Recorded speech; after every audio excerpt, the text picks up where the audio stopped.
Why did Jesus exactly choose 72 disciples to send on a mission, in addition to the 12 apostles that everyone knows? This is a question that few ask, but whose answer may unravel one of the best-kept secrets of the Scriptures. Chapter 10 of the Gospel of Luke plants this mysterious seed. After this, the Lord appointed 72 others and sent them 2 by 2 ahead of him to every town and place where he was about to go. But who were these figures? And why aren't they present in the most popular accounts of Christ's life? The silence surrounding their names perhaps says more than 1,000 words. These envoys are not the product of legends or obscure interpretations.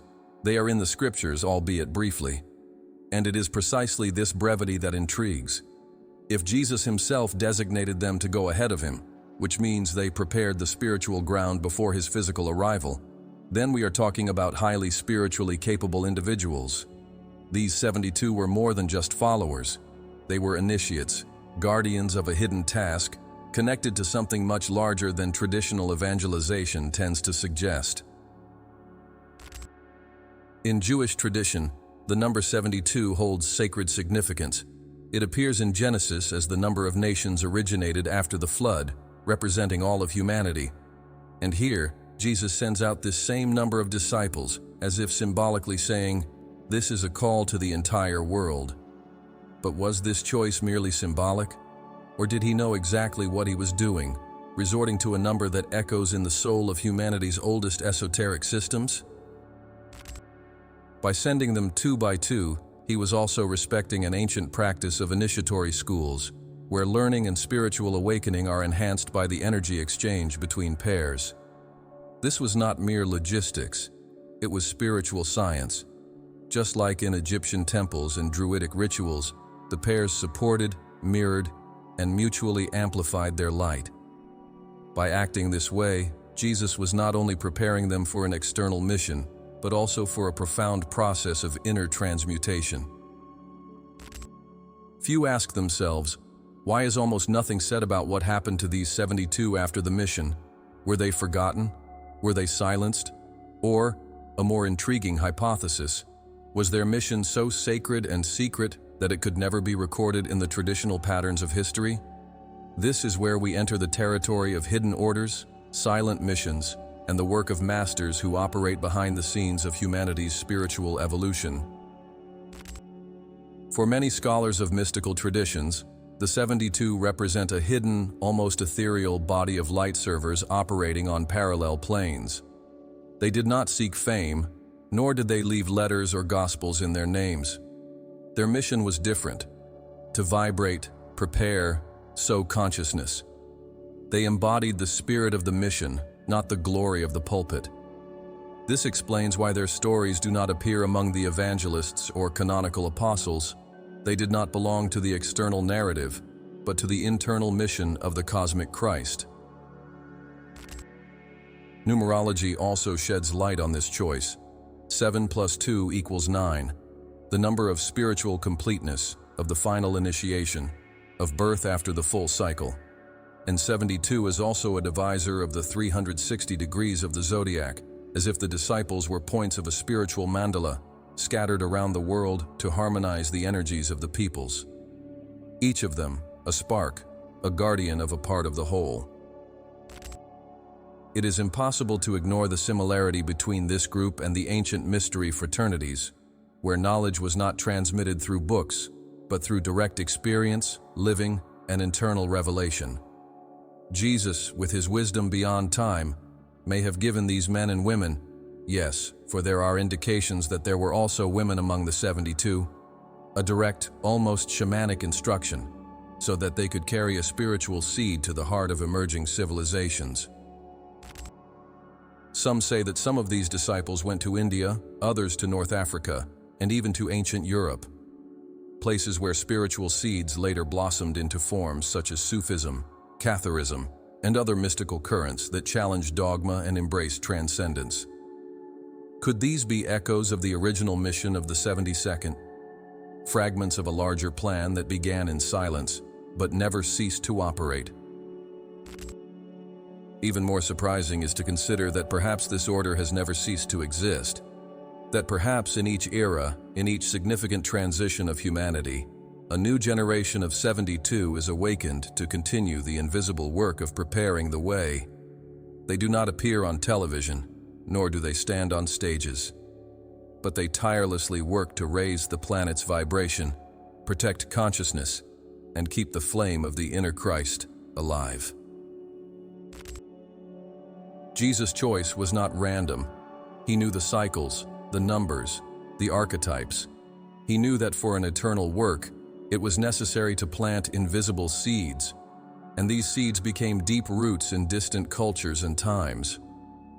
As we progress in understanding this mystery, we begin to realize that perhaps Jesus' greatest work was not what he did visibly, but what he left hidden.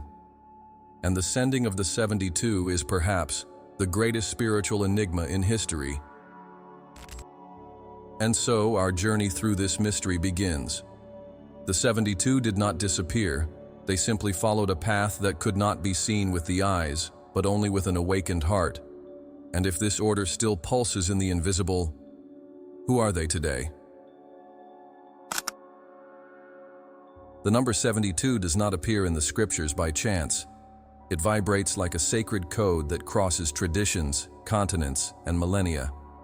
In Hebrew Kabbalah, this cipher represents the expanded divine name, the Shem HaMepharash, the 72 names of God, formed from 3 verses of the book of Exodus, chapter 14.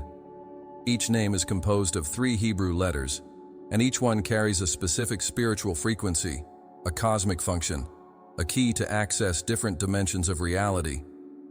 When Jesus chose 72 disciples, was he mirroring this celestial structure on earth?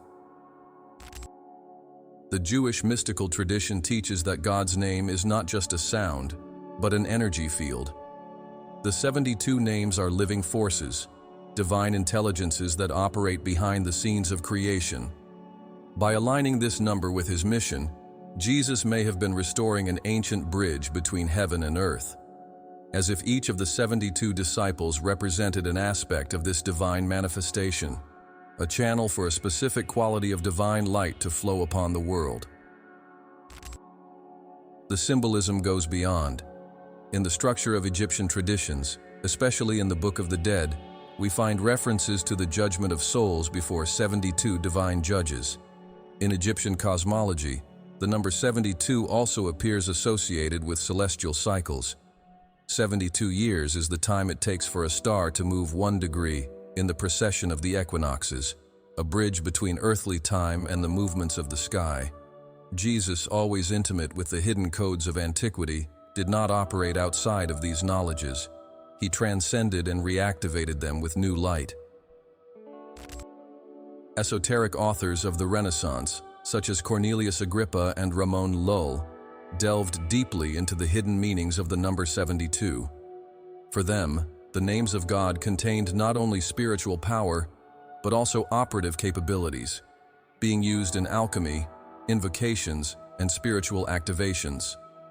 Some scholars assert that these names were used as vibrational formulas by orders like the Rosicrucians, the Essenes, and later the Templars themselves, who claimed to guard not just material treasures, but divine formulas.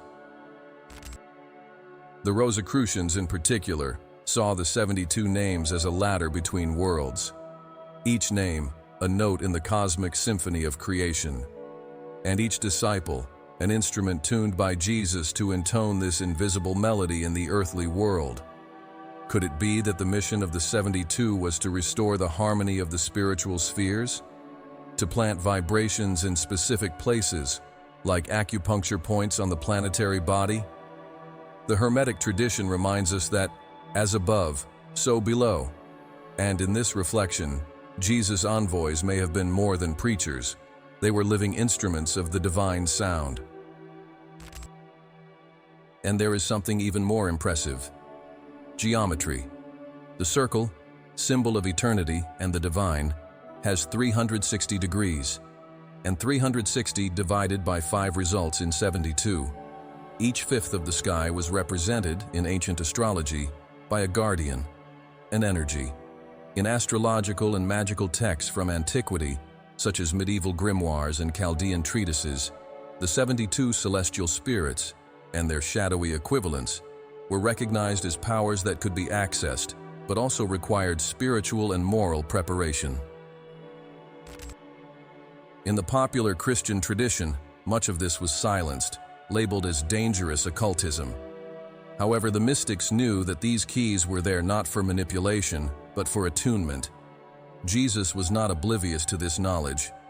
He was, by all indications, a master initiated in the Jewish, Egyptian, and possibly Eastern mysteries. And with the 72 disciples, he not only activated a planetary network of consciousness, but also reopened portals of knowledge that had been guarded for millennia. The connection with the Tower of Babel is also essential. After the confusion of languages, humanity was divided into 72 nations and 72 languages, according to certain traditions. This suggests that the number 72 represents the totality of human experience, the diversity of divine manifestations. And if the 72 disciples were sent to all the towns and places where Jesus was to go, could they not symbolically be going to meet each of these nations, languages, and cultures, as bridges between the singular light and the multiple forms of existence? Another intriguing point: the Zohar, a fundamental text of the Kabbalah, teaches that the names of God are more than mantras. They are pathways. Meditating on each of them activates specific qualities of the soul, illuminates dormant aspects of the self, opens portals of healing and understanding. Applied to the disciples, this suggests that each of them embodied, lived, personified one of these names. They were living manifestations of the divine presence, mirrors of the whole, fractals of the infinite in flesh and bone. And what about the parallels with Eastern traditions? The concept of bodhisattvas in Mahayana Buddhism, beings who renounce nirvana to continue reincarnating and helping humanity, strongly echoes the mission of the 72. They were not there for glory, but for service, not for reward, but for love. Their names have been lost, but their missions remain etched in the spiritual field of earth, vibrating beyond words. Every tradition that approaches this sacred number, be it in mystical Judaism, esoteric Islam, Hermetic schools, or Eastern traditions, seems to point to the same thing. 72 is not just a number, it's an archetype, a network, a symphony of consciousness operating in harmony. Jesus knew this. He spoke to men with parables, but he spoke to the cosmos with actions, codes, and living geometries. Therefore, when we see the 72 as mere disciples, we lose the depth of the gesture. They were more than messengers. They were notes on the divine scale, sent not to convert, but to restore. In each step, a frequency. In each word, a key. And in each silence, a portal. The Order of the 72nd was not just a historical event. It was, and continues to be, a vibrational field that operates between the visible and the invisible. The silence surrounding the 72 envoys should not be interpreted as a lack of action. On the contrary, this silence may be a deliberate veil, a protection that allowed them to operate without interference from the religious and political power of the time. Unlike the 12 apostles, who were recorded in the scriptures and in official accounts, the 72 followed discrete paths, away from the centers of the Roman Empire, crossing regions where the spiritual presence was subtle but decisive. Scholars and mystics suggest that many of them may have set off for the east, towards India, Tibet, present-day Iran, and even China. These destinations are not random. At that time, the ancient world was already interconnected by trade and cultural routes, such as the Silk Road, which allowed not only the transmission of goods, but also of ideas, spiritual practices, and philosophies. There are echoes of an early Christian influence in Eastern schools that developed almost simultaneously with the apostolic era, as if the presence of the envoys had sown something invisible there, but enduring. Ethiopia is also often mentioned as one of these impact points. It is there that one of the oldest Christian churches in the world is found. its roots attributed not to the Romans, but to a mystical lineage of missionaries. Some local traditions speak of men and women who arrived with words of light, but who never sought temples or crowds. They spoke to the souls of people, planting seeds that would bloom centuries later. These emissaries, according to Gnostic sources and apocryphal accounts, were not on a mission to convert, but to awaken. They infiltrated local cultures with deep respect, recognizing the divine presence in existing traditions. Instead of imposing a new religion, they reignited the forgotten truths behind ancestral myths and rites. As spiritual alchemists, they transmuted the old into the new without destroying the essence. It is possible to draw parallels between this approach and the mission of bodhisattvas in Buddhism or Mahatmas in Theosophy. Spiritually advanced beings who operate quietly, sometimes without being recognized as masters, but whose presence transforms everything around them. There are sporadic records in Hindu, Tibetan, and Persian texts of Western sages who emerged at critical moments, revealed wisdom, and disappeared as they arrived, in silence, leaving behind them a scent of eternity. Other envoys may have operated in Gaul, the Iberian Peninsula, or even the British Isles.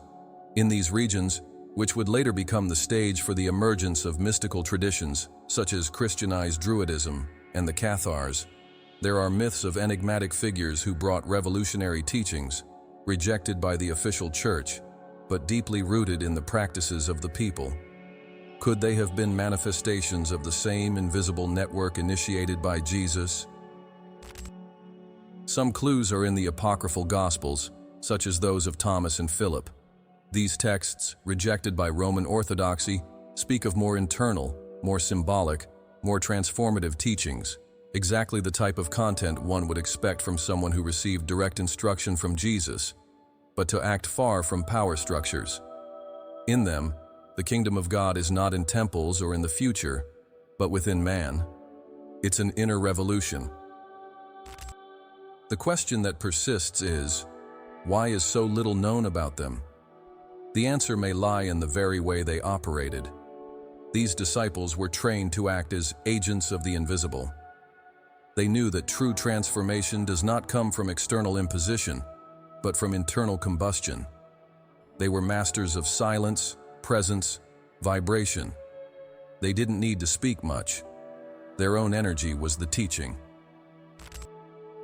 Another factor that contributed to this concealment was persecution. The Roman Empire was suspicious of any kind of teaching that escaped its control, and the Jewish religious leaders of the time also did not welcome an expansion that transcended their tradition. Many of the 72 may have been killed or forced to hide, preserving their mission only on a vibrational, etheric, spiritual level. Time, however, has not completely erased their traces. In Sufi rituals, in ancient prayers from Syria and Lebanon, in Coptic chants from Egypt, there are veiled references to unknown masters who passed through there. Fragments of prayers with structures that hark back to archaic Hebrew, geometric patterns that reflect the Kabbalah, stories about men and women who healed with their voice and hands, who knew the names of plants and the language of dreams. If we look closely, we will realize that the performance of the 72 was like that of spiritual gardeners. They were not seeking notoriety. Their success was measured by subsequent blossoming, not by immediate glory. They understood that the tree that bears fruit is not always the one that receives applause, and Jesus knew this when he sent them. He did not want martyrs of the word, but sowers of the essence. Every civilization they touched received a spark. Sometimes it lay dormant for centuries until it found the fertile ground of collective consciousness to germinate. But once activated, this spark never goes out. Today, as we contemplate the diversity of the world's spiritual traditions, we can discern a golden thread that connects them. And perhaps this thread was woven by the silent steps of the 72. They passed like the unseen wind that moves the leaves, like the silent rain that nurtures life, like the silence that transforms more than 1,000 words. And so their mission endures, invisible yet present. What if the greatest teachings of Jesus had never been recorded on scrolls? What if the true gospel, the one that transforms the soul, was delivered not by words but by vibration, gaze, presence? Some say that the 72 disciples sent were the custodians of this invisible knowledge, a knowledge so profound that it could not be accurately translated into letters. An inner gospel, whispered from soul to soul, like a fragrance that can only be sensed by those who already carry it within themselves. In ancient Gnostic circles, two forms of teaching were spoken about: exoterism and esoterism. The former was public, conveyed in parables, accessible to the masses. The latter, however, was reserved, transmitted only to prepared disciples, from initiate to initiate, in symbolic language. The 72 were immersed in this second path. They received something that was not meant to be explained but experienced, something that bypassed reason and directly touched the spiritual essence of the being. This gospel was not a book, it was a state of consciousness. Jesus, as the supreme teacher, did not instruct only with words. He expanded the energy field of his disciples, activating in them an ancient spiritual memory prior to birth. For this reason, many of them, according to apocryphal accounts, underwent intense processes of transformation after contact with Christ. It was as if a forgotten spark had been reignited, and now burned strongly to radiate to the world. Among the elements of this inner teaching were spiritual practices that would only be systematized much later by Eastern traditions: silent meditation, luminous visualization, healing through hands, the conscious use of breath, fasting not as penance, but as a tuning of the soul. The 72 were trained to align with the divine presence within themselves, and from it transform the world around them. One of the central points of this wisdom was the perception of Christ as a cosmic principle, not just a man, but an eternal presence that inhabits everything and everyone. The disciples understood that the goal was not to create a religion about Jesus, but to reveal the Christ within each being. This was the true kingdom of God, not an earthly empire, but an internal state, an enlightened consciousness that saw God in everything and everyone. Therefore, their message was subtle. They did not compete for spaces in temples or squares. They became mirrors, awakening the purest in others. Their mission was not to convert, but to remind, not to impose, but to inspire. They did not bring doctrines, but presence. They walked through villages, towns, deserts, forests, and wherever they went, something changed. Not because they spoke a lot, but because they were the message themselves. The absence of these teachings in the official Gospels may not be accidental. Oral tradition was more than common at the time. It was the primary mode of transmitting profound wisdom. What was sacred was not recorded on papyrus, but stored in the bodies and souls of the initiated. The fear of corruption, distortion, and manipulation by religious and political authorities was real. Therefore, many of these teachings were sealed in silence. Even so, fragments of them have survived. In the Gospel of Thomas, for example, Jesus says, "Whoever drinks from my mouth will become like me, and I myself will become him, and the hidden things will be revealed to him." This symbolic language indicates a process of spiritual merging, of mystical communion, not a simple adherence to beliefs. It indicates a path of profound personal transformation, where the separation between master and disciple disappears. Both become an expression of the same divine principle.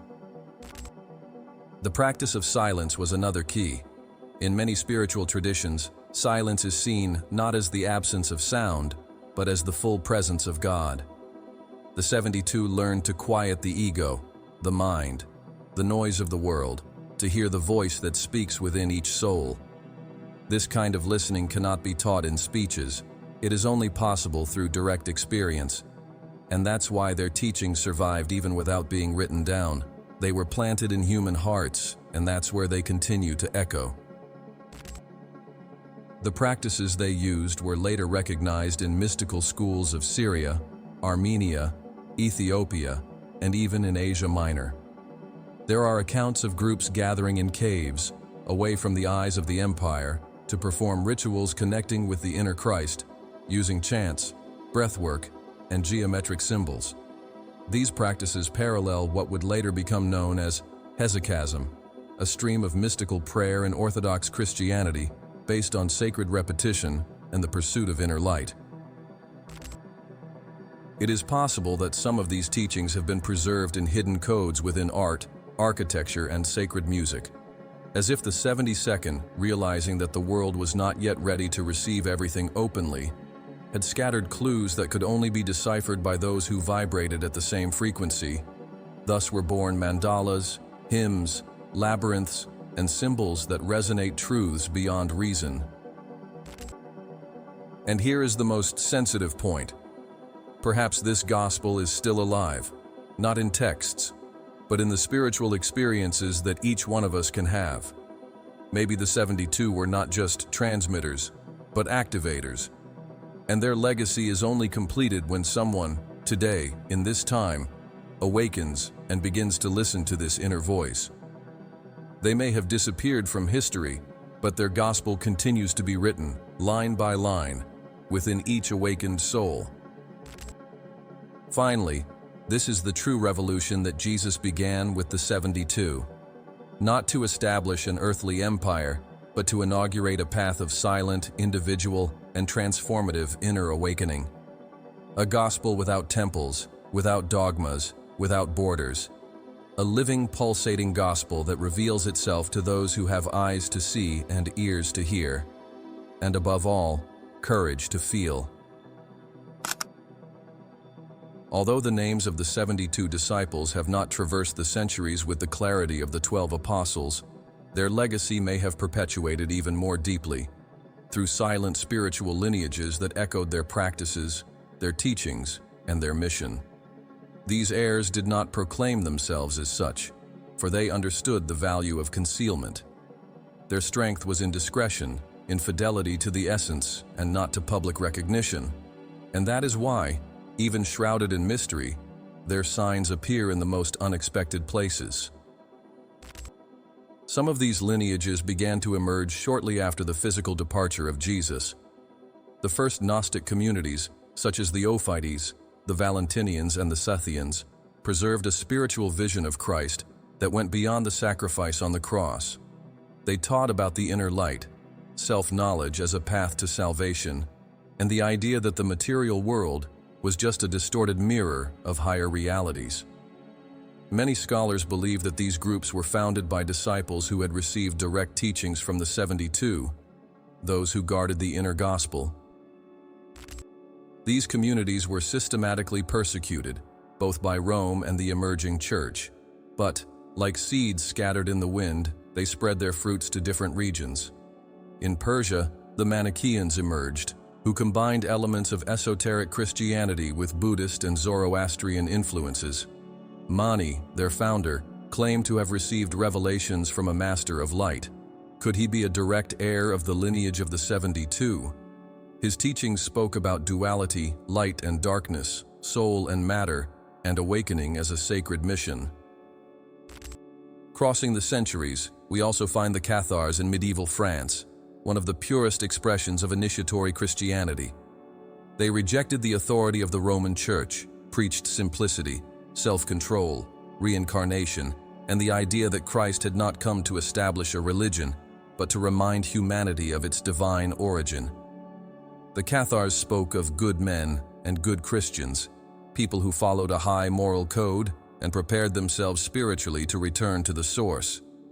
Many of them claimed that their lineage came from far before Rome, a distant echo of the 72nd. In parallel, in the Islamic world, the Sufis emerged, Muslim mystics who sought direct union with God through music, dance, prayer, and love. Their teachings resonate with the principles of the inner gospel, the search for God within the self, the appreciation of silence, presence, and the abandonment of ego. Sufi masters such as Rumi, Al-Ghazali, and Ibn Arabi spoke of a universal living wisdom present in all traditions. And it's not an exaggeration to imagine that the 72, or their echoes, may have influenced these currents in their travels through the East.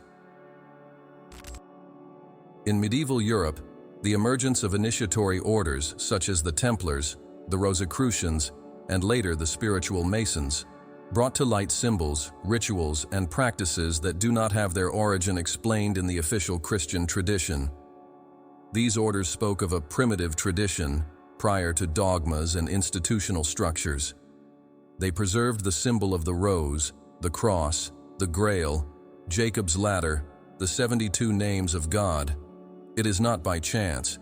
These orders were, in many respects, the living archives of the teachings of the 72, not as literal reproduction, but as vibrational continuity. The Rosicrucian order, in particular, referred to invisible masters who guided humanity in silence, preparing for the collective spiritual awakening. Their manifestos claimed that these masters would appear when humanity was ready, and that their wisdom came from the East and the Holy Land. They spoke of inner initiations, the union between science and spirituality, the transmutation of the being. All of this harks back to the principles that the 72 carried: the invisible, the essential, the subtle. In the esoteric texts of the 18th and 19th centuries, such as those by Eliphas Levi, Helena Blavatsky, and Rudolf Steiner, we find recurring references to a network of spiritual masters, many of whom are said to have secretly operated throughout history, influencing philosophers, artists, and leaders with seeds of light. These influences, they claimed, did not occur through words, but through direct transmission of consciousness. Blavatsky even mentioned that certain disciples of Jesus were still incarnate, or working on subtle planes, guiding souls on the path of light. In Renaissance art itself, as in the works of Botticelli, Michelangelo, and Leonardo da Vinci, we see hidden codes that refer to high spiritual principles, sacred geometries, mystical numbers, poses, and expressions that speak more to the unconscious than to the superficial gaze. Many believe that these artists were touched by a silent wisdom, inherited from the same invisible sources as the 72. Could they have been modern channels of this lineage? Most recently, movements such as Theosophy, Anthroposophy, and some branches of Spiritism have revived similar concepts. They speak of the silent mission of spiritual groups working in the unseen, preparing planetary transitions, upholding light in times of chaos. They speak of souls that reincarnate with defined purposes, who temporarily forget their origin, but are awakened along their journey. This idea resonates with the concept that the 72 did not disappear. They simply changed in form, time, face. And today, where are the heirs of the 72? Perhaps they are among us, living ordinary lives but carrying an inner fire that drives them to serve, heal, teach, uplift. Maybe they are therapists, teachers, artists, anonymous individuals who do not seek the spotlight, but whose presence transforms environments. Perhaps it is us, gradually awakening to a mission that beats in the heart, without fanfare, without haste, but with profound truth. This lineage does not need temples. It lives in the awakened heart, in the free mind, in the soul that listens. Its heirs do not identify with names, but with vibrations. They do not organize themselves into hierarchies, but recognize each other by the sparkle in their eyes. And they follow silently, fulfilling a pact made 2,000 years ago, not with an institution, but with the light itself. Long before the birth of Jesus, spiritual schools were already flourishing in the deserts of Egypt, in the temples of India, in the caves of the Pythagoreans, and in the sanctuaries of the shamans of Mesopotamia. They all shared a fundamental principle: self-knowledge is the key to liberation. It was in this context that initiating masters emerged, not just teachers, but true transmitters of consciousness. When Jesus appeared, he did not break with this tradition. On the contrary, he elevated it to a new level. He was the apex of a millennia-old lineage. The ancient Egyptians spoke of Thoth, the god of wisdom. who initiated priests into the mysteries of life and death. In India, Krishna imparted to Arjuna the secrets of Dharma and unity with the whole. The Essenes, with whom Jesus may have interacted, led a ritualistic life of silence, purification, and study of celestial secrets. It is in this melting pot of knowledge that Jesus is formed. And when he sends the 72 disciples, what he does is exactly what the masters of the ancient schools did: prepare initiates to bring light to the farthest reaches of existence. The formation process of the 72 was not academic. It wasn't about memorizing words or reproducing doctrines. It was deep spiritual training, involving meditation, contemplation, mindful breathing, fasting as a tool for expanding perception, and energetic healing practices. These disciples not only spoke about the kingdom of God, they vibrated that kingdom. Wherever they went, their presence was transformative. And this was the most evident sign that they had been initiated by a true avatar. An avatar, according to Eastern traditions, is the direct incarnation of a divine consciousness.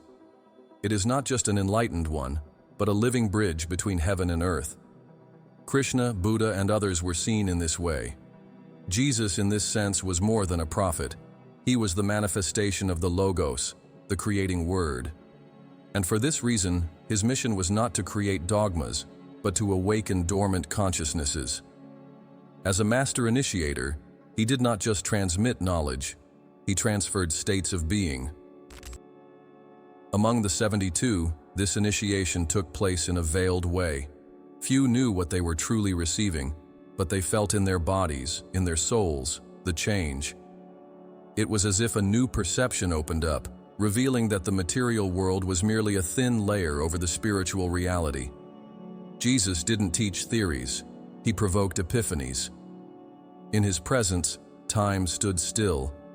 The world seemed lighter, the mind quieted. And this was part of the training, to feel without relying on words. This tradition of direct transmission is known in many cultures. In Zen Buddhism, it is called Satori. In Sufism, it is the Fana, the dissolution of the ego in the divine presence. In Hermeticism, it is the moment of union with the One. In all cases, the Master is the one who ignites the fire that already exists in the disciple.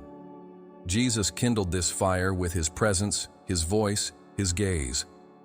And the 72 became living torches, carrying this silent flame to distant lands. But this type of initiation required preparation. Therefore, Jesus carefully chose his disciples. They were not selected based on status or social position. They were sensitive to the unseen, ready to renounce their old identity and open themselves to the new. Some came from unexpected places: tax collectors, shepherds, healing women, travelers. Jesus saw the heart. He saw the spark, and from it, he blew the ember until it became fire. The pedagogy of Jesus was deeply symbolic. He spoke in parables, not by chance, but because parables speak to the soul. They are keys that open internal portals. Only those who are ready understand. The 72 were trained in this language. They learned to read the signs of the world as living symbols, to interpret dreams, the movements of the wind, the song of the birds. For them, creation was a sacred book, and Jesus taught them how to decipher it. Rituals were also part of the training, not as fixed liturgies, but as instruments of expansion.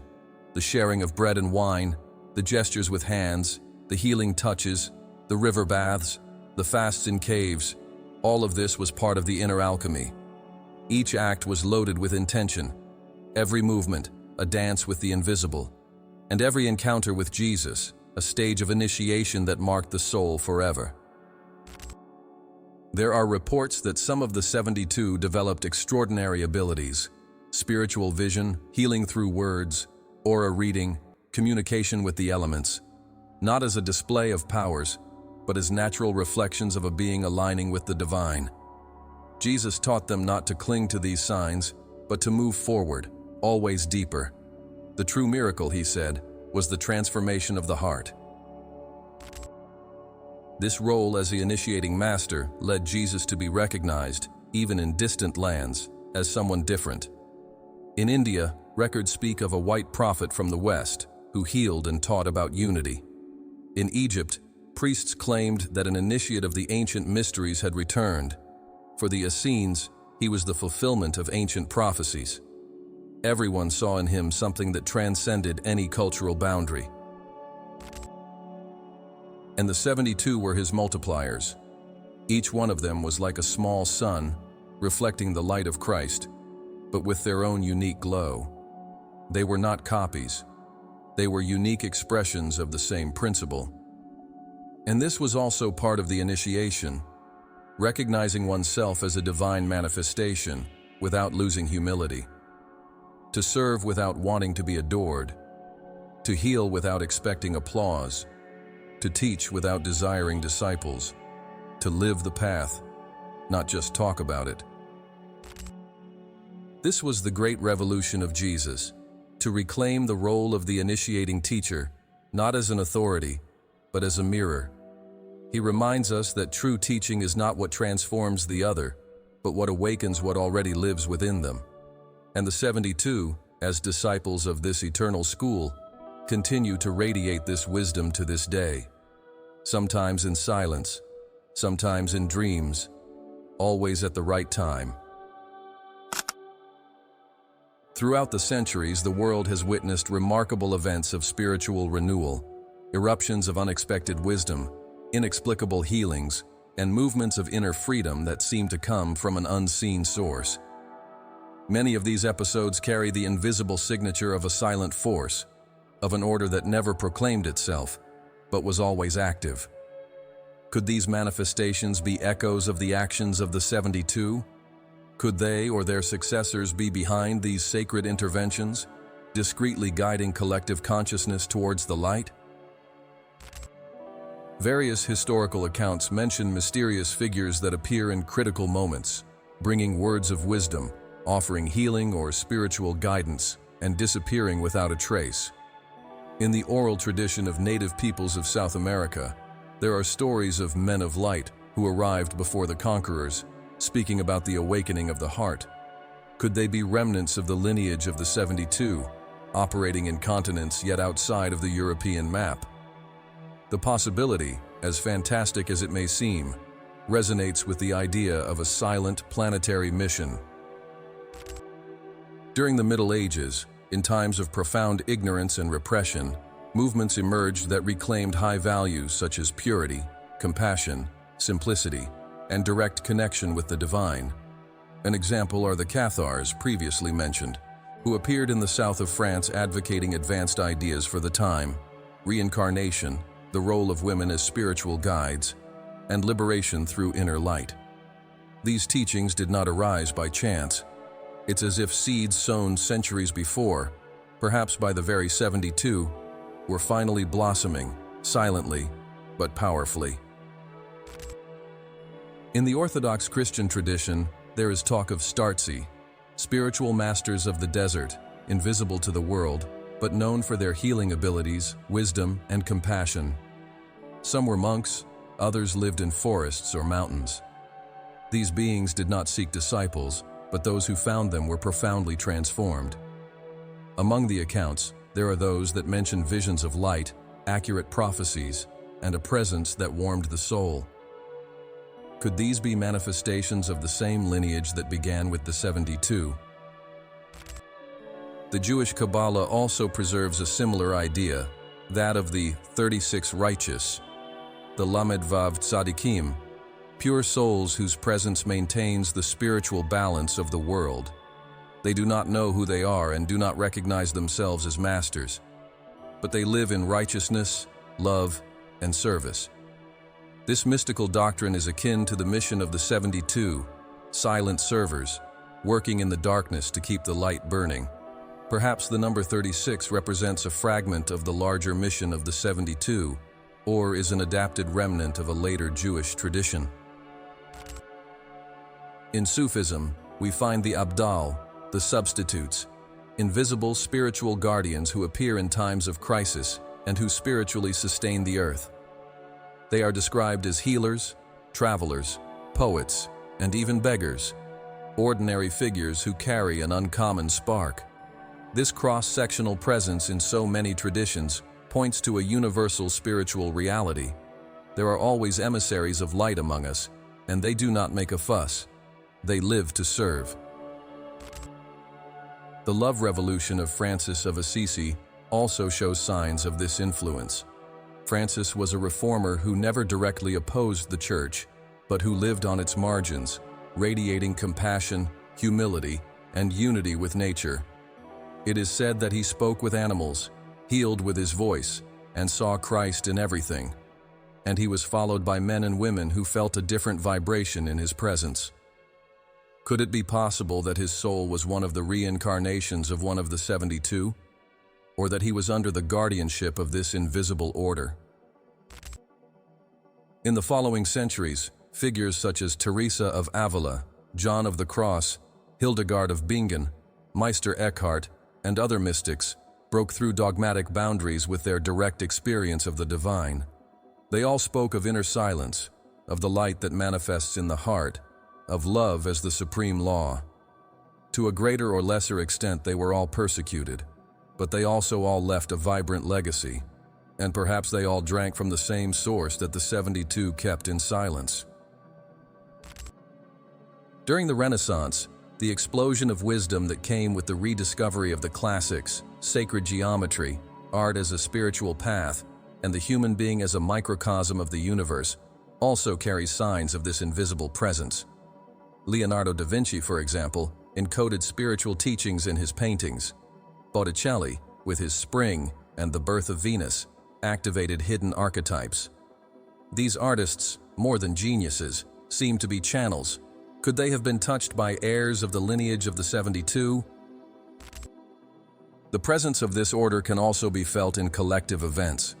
In moments of extreme pain, wars, disasters, epidemics, people emerge who, in an unexplainable way, raise the vibration of the environment, comfort, and reorganize the chaos with serenity and love.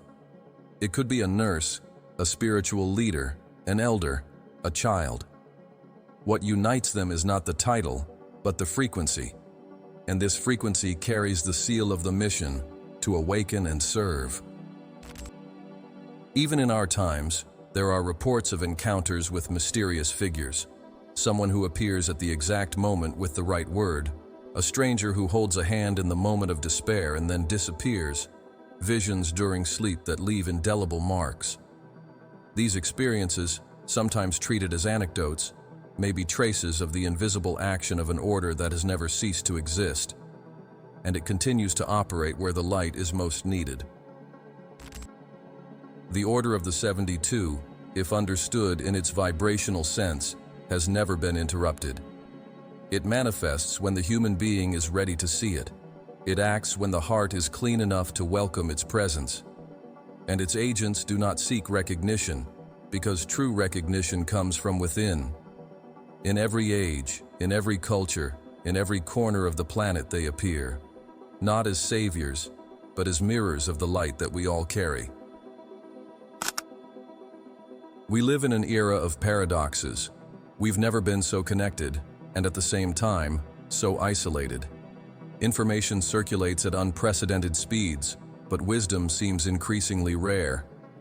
Amid this storm of stimuli, a collective unease arises, almost silent, but deep. A feeling that something essential has been lost, that there is more than meets the eye. It is in this existential void, this spiritual hunger, that the signs of the return of the 72 begin to emerge. They do not return with trumpets or in golden robes. They do not found new religions, nor do they build stone temples.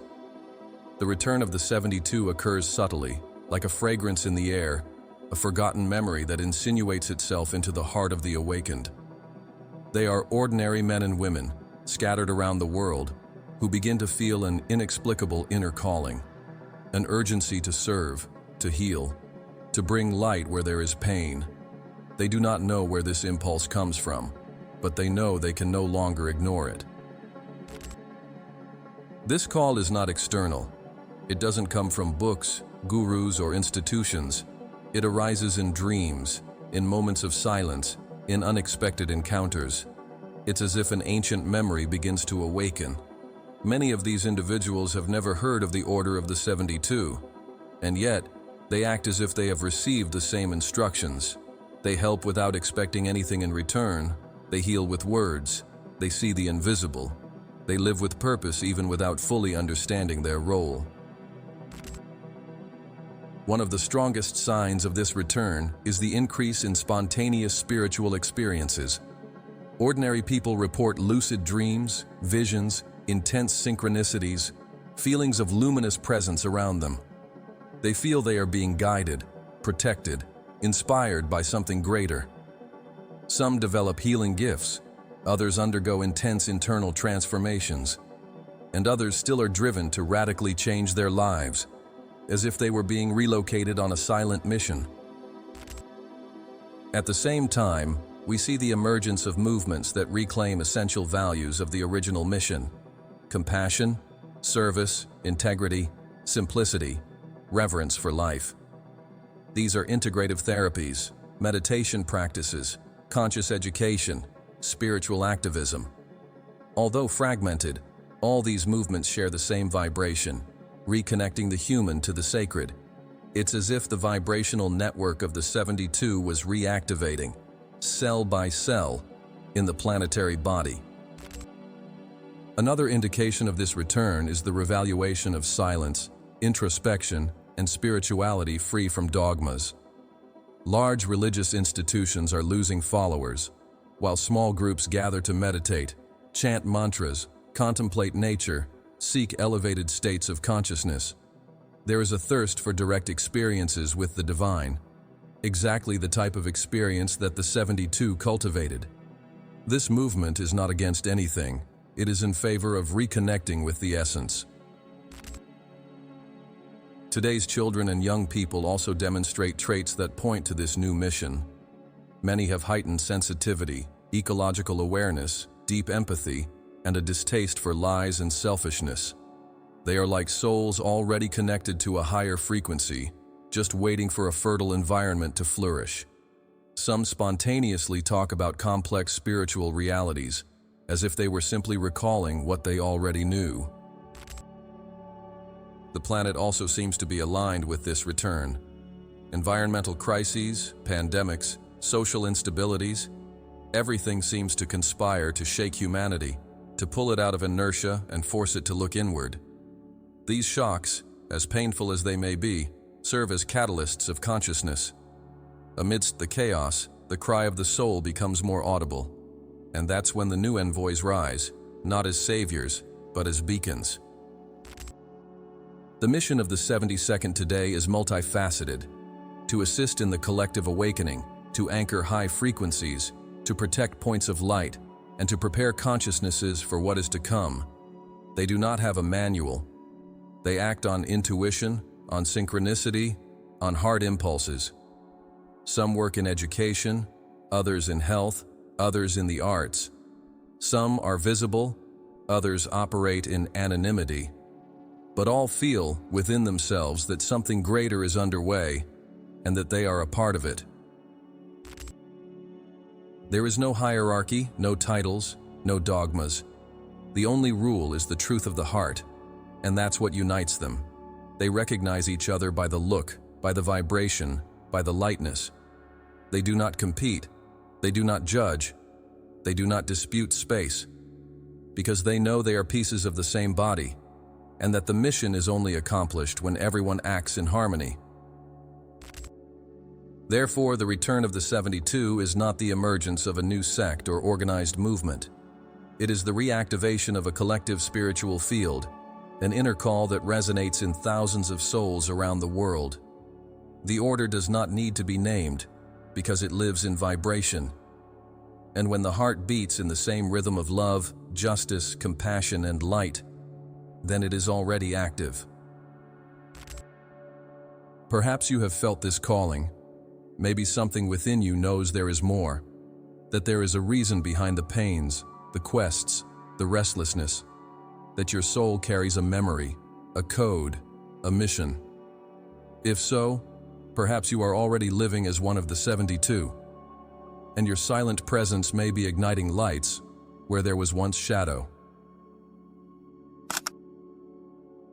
And what if everything you've heard so far about the 72 disciples, their secret missions, the silent echoes throughout history, the spiritual signs that emerge in the present, was not just an intriguing narrative or a distant possibility? What if it was actually a reminder, a mirror reflecting something that already resonates within you? Because the truth is that this invisible order was never a closed group, confined in time or restricted to names. It is a field of consciousness, a call that spans ages. And now perhaps it might be knocking at your door. Many people expect a grand sign, an overwhelming mystical experience, a voice from the heavens to confirm that they have a mission. But the call rarely comes like this. It usually manifests itself as restlessness, like that feeling that life needs to have a greater purpose, like discomfort in the face of injustice, like tears that appear without reason in the presence of beauty, like a silent certainty that you are not here by chance. The Order of the 72nd does not choose by titles, skills, or public recognition. It chooses by the heart, by frequency, by the willingness to serve in silence, to hold the light even when everything around seems dark. It reveals itself to those who have the courage to look within and listen to the whispering voice. It's time. Remember who you are. If you have heard this voice, even if just once, then perhaps you are already on your way. There is no official manual. There is no visible initiation ritual. Activation happens by frequency. When you start aligning your life with what is true, compassionate, integral, present, you tune into this mission. You become a beacon of light, a point of transformation, a vibrational center capable of radiating healing, clarity, and love wherever you go. And this, even though it may not seem grandiose, changes everything. The world needs this light, not the light that imposes itself, but the one that offers itself, not the one that shouts, but the one that welcomes, not the one that judges, but the one that understands. Being part of the Order of the 72 today is to assume this role with humility and firmness. It's knowing that the work may be invisible to the world's eyes, but not to the soul of the universe. It's serving the greater purpose, even without knowing all the details of the plan. Many people who are part of this mission live without knowing. They simply follow the flow of something greater, guided by a strong intuition, by recurring dreams, by significant encounters that push them towards the unknown. And gradually they come to understand that nothing is by chance, that even the moments of pain were preparation, that each loss, each silence, each new beginning was a step in the silent training. Others have already awakened, but they hesitate. They are afraid to expose themselves, to appear different, to make mistakes, to not be ready. But the mission doesn't demand perfection. It requires commitment. It doesn't ask for certainty. It asks for presence. And everything necessary to fulfill the call will be provided along the way. Because when you say yes with your heart, the entire universe begins to conspire in your favor. The invisible aligns itself, the forces move, and you never walk alone. The Order of the 72nd does not need to be proclaimed. It is recognized in the field. When you speak with love where there is hatred, you activate the order. When you forgive where there is resentment, when you offer presence where there is abandonment, when you silence in the face of ego and act with soul, you are already in it. With every coherent gesture, every lucid thought, every silent compassion, you strengthen the mission. You become a living extension of the inner Christ, not as a belief, but as a vibration. And this is where everything comes together. The silent disciples from 2,000 years ago, the masters hidden in the desert, the persecuted visionaries of the Middle Ages, the artists who encoded light into their works, today's healers, the anonymous ones who meditate, those who pray, those who feel, all are threads of the same spiritual tapestry. All are variations of the same divine note. All are fragments that, when united, reconstruct the chorus of awakened humanity. If you've made it this far, perhaps this final revelation won't come as a surprise. Maybe you already knew, deep down, that this content wasn't just informing you, it was reminding you, reactivating, awakening something that has always been with you, a memory that is not mental but spiritual, a certainty that pulses at the center of your chest, like a call to live in a higher, more conscious, more truthful way. And then comes the question, what will you do now? Because knowing is not enough. You must embody, become what you already are. Allow the light that lives in you to shine fully, without fear, without hesitation, without relying on approval. Be the silent presence that transforms. Be the eye of the storm. Be the path where there was no road. Be the channel of what is eternal. The order of the 72 lives. It was never destroyed. It simply retreated into the invisible. But now it is returning, and it returns for you, for your awakened consciousness, for your inner yes, for your choice to live as a beacon of light in times of shadow. It returns through your hands, your words, your gaze, your vibration. Because, in the end, the secret has always been this. The order was never about them. It was always about us. Mind unfettered, now I want to hear you. What if the calling is already pulsing within you? Have you ever felt, at some point in your life, as if you were on a mission, even without knowing exactly what it is? Comment below. What was the moment in your life when you felt there was something bigger guiding you, awakening you, or calling you? Perhaps it was a dream, a synchronicity, a transformative pain, or even a profound silence that showed you a new path. This is your sacred space. Share with us in the comments. Let's manifest this field of consciousness together. Because when you comment, you activate.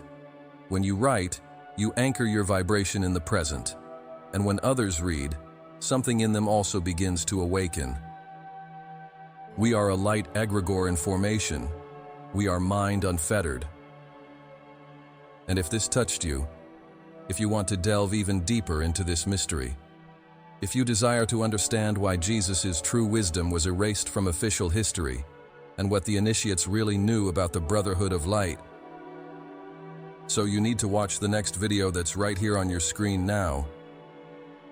The Brotherhood of Light, the secret knowledge of Jesus that history erased. A revealing dive into the hidden teachings that link Jesus to the mystery schools that have spanned centuries. You will understand why his message was veiled, who tried to hide it, and how to access this knowledge today. Click now, take a deep breath, and join me on this journey. The light is calling you, and this is just the beginning.